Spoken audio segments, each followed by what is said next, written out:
नमस्कार दोस्तों, एक बार फिर से स्वागत है आपका धौलदास स्टडीज़ में। तो इस वीडियो में रहेंगे भारतीय इतिहास के 30 प्रश्न। तो चलिए शुरू करते हैं। भारत की सबसे प्राचीन सभ्यता कौन है? हड़प्पा सभ्यता, वैदिक सभ्यता, मौर्य सभ्यता या फिर गुप्त सभ्यता? तो आपको बताना है भारत की सबसे प्राचीन सभ्यता कौन है। तो भारत की सबसे प्राचीन सभ्यता है हड़प्पा सभ्यता।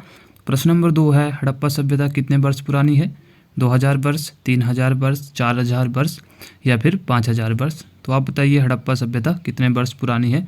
तो हड़प्पा सभ्यता जो है वो आपकी 5000 वर्ष पुरानी है। तो प्रश्न नंबर 3 है, 6ठी शताब्दी ईस्वी पूर्व में कुल कितने महाजनपदक थे?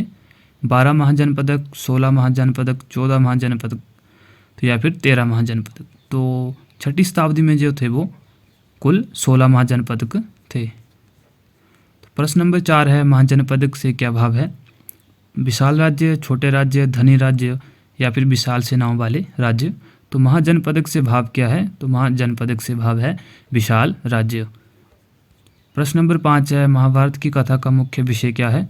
2 परिवारों के मध्य युद्ध, 3 परिवारों के मध्य युद्ध, राम एवं रावण के मध्य युद्ध या फिर उपरोक्त सभी? तो महाभारत की कथा का मुख्य विषय क्या है? 2 परिवारों के मध्य युद्ध। प्रश्न नंबर 6 है, महाभारत की रचना काल क्या है? तो महाभारत का रचना काल जो है वो 200 ईस्वी पूर्व से 200 ईस्वी पूर्व, 300 ईस्वी पूर्व से 300 ईस्वी पूर्व, 400 ईस्वी पूर्व से 400 ईस्वी पूर्व या फिर 500 ईस्वी पूर्व से 500 ईस्वी पूर्व? तो महाभारत का रचना काल जो है वो 500 ईस्वी पूर्व से 500 ईस्वी है। प्रश्न नंबर 7 है, सांची का सपूत कहाँ पर स्थित है? तो ये तो आपने देख लिया होगा, सांची का सपूत जो है वो भोपाल के निकट स्थित है।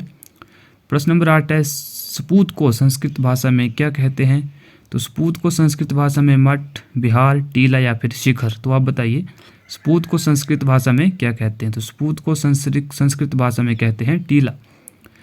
प्रश्न नंबर 9 है, 16वीं 17वीं सदी के दौरान भारत में कितने प्रतिशत लोग गांवों में रहते थे? तो 16वीं 17वीं सदी के पश्चात जो है वो 70%, 75%, 80% या फिर 85%? तो 16वीं 17वीं शताब्दी में 85% लोग जो थे वो गांवों में रहते थे। तो प्रश्न नंबर 10 है, रैयत कौन थे? किसान थे, जमींदार थे, साहूकार थे या फिर इनमें से कोई भी नहीं? तो रैयत कौन थे? रैयत थे आपके किसान। प्रश्न नंबर 11 है, भारत में मुगल वंश का संस्थापक कौन था? तो भारत में मुगल वंश का संस्थापक था बाबर। प्रश्न नंबर 12 है, बाबर ने भारत पर कितने आक्रमण किए? 2, 3, 4, 5? तो बाबर ने भारत पर किए थे 5 आक्रमण। प्रश्न नंबर 13 है, गांधी युग किसे कहा जाता है?